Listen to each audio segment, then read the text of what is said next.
Quand tu vois le trio offensif qu'il y a devant, avec Motiba qui confirme que c'est un très bon joueur, et Bamba aussi et Pépé qui vont à 2000 à l'heure. Donc c'est vrai qu'à n'importe quelle défense, ils peuvent faire très mal. Donc c'est une belle, pour moi, c'est une confirmation de ce qu'ils ont fait l'année dernière. Par rapport à l'année dernière, j'ai l'impression que cette équipe lilloise, elle a plus... En tout cas, sur ce match, elle a montré énormément de jus, quoi.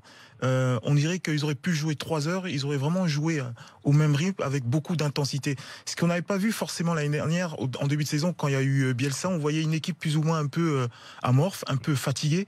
Et je crois que ce qu'apporte un peu Galtier, c'est déjà un peu de l'oxygène dans les têtes, c'est frais.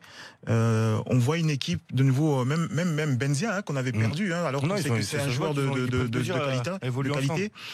Et on voit que là, cette année, on voit même sur les buts, les joueurs, ils sont contents de se rassembler, de venir voir le buteur. Lille, bien.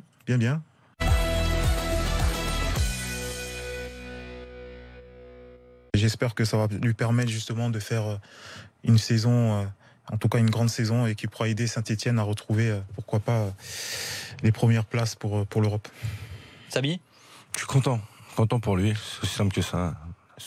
L'année après une année galère, à être prêté, revenir à Saint-Etienne.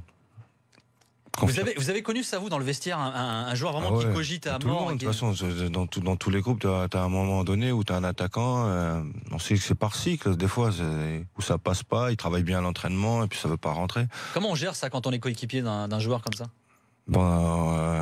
On l'encourage, on le forme de temps en temps. Ouais. Mais on l'encourage aussi, on l'aide au quotidien, on l'aide en match.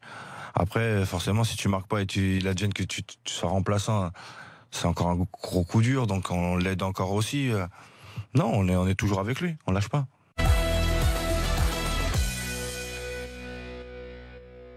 Il leur faut du monde offensivement et sur le point de vue du milieu de terrain, je pense.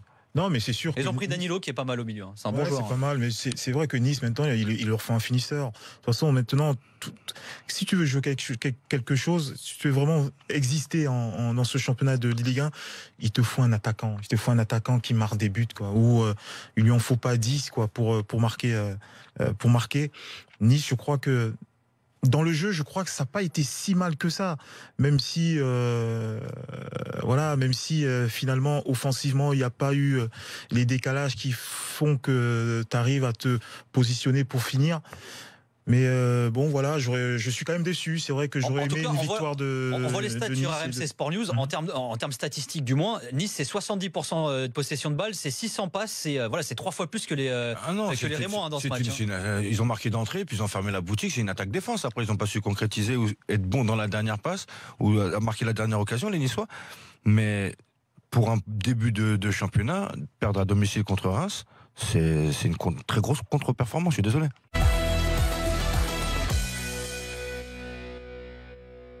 Les Nantais n'ont pas su tuer le match quand il le fallait. Dans leur temps fort, effectivement, les 30 premières, la première demi-heure où ils ont été vraiment très très conquérants. Mais voilà, c'est un peu devant où ils ont pêché, dans la dernière passe, dans la dernière finition, parce que Monaco n'y était pas. Il fallait vraiment en profiter. Monaco était un peu en dedans. Bon, les Nantais n'ont pas su profiter à ce moment-là. Maintenant, on se posait un peu des questions de cette équipe monégasque, surtout après ce qu'on a vu en Asie face au Paris Saint-Germain. C'était inquiétant, mais là, on va dire quand même face à cette équipe nantaise, les 3 points sont quand même normales.